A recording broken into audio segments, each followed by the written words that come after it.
পটন হব নেকি যদি আপুনি কয় কাটি দিম মোৰটো কাটি দিয়ক পাৰিলে কি আছে টিকেটৰ ক্ষেত্ৰত আমি ইয়াত ক'বলগীয়া একো নাথাকে জেপি নাড্ডা ডাঙৰীয়াৰ অধ্যক্ষতাত চেণ্ট্ৰেল পাৰ্লিয়ামেণ্টাৰী কমিটিয়ে সিদ্ধান্ত লয় টিকট কোনে পাব নাপাব কিন্তু বহুত বেছি থাকিব আৰু সাধাৰণতে বিজেপিত মুখৰ পৰিৱৰ্তনো হয়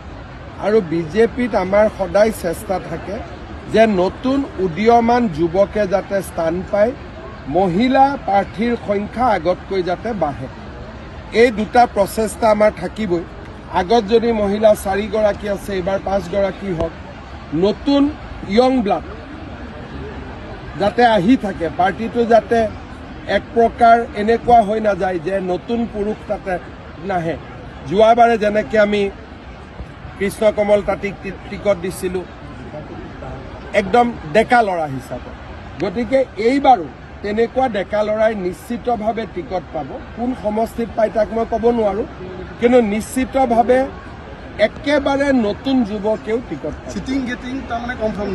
আমাৰ পাৰ্টিত সিটিং গেটিং নাথাকে আৰু এইবাৰ সিটিং গেটিং এনেও নাই কিহৰ কাৰণে সমষ্টিবিলাকেই পৰিৱৰ্তন হৈ গ'ল এতিয়া মই ক'ত সিটিং গেটিং মোৰতো নিজৰ সমষ্টি নাই এতিয়া গতিকে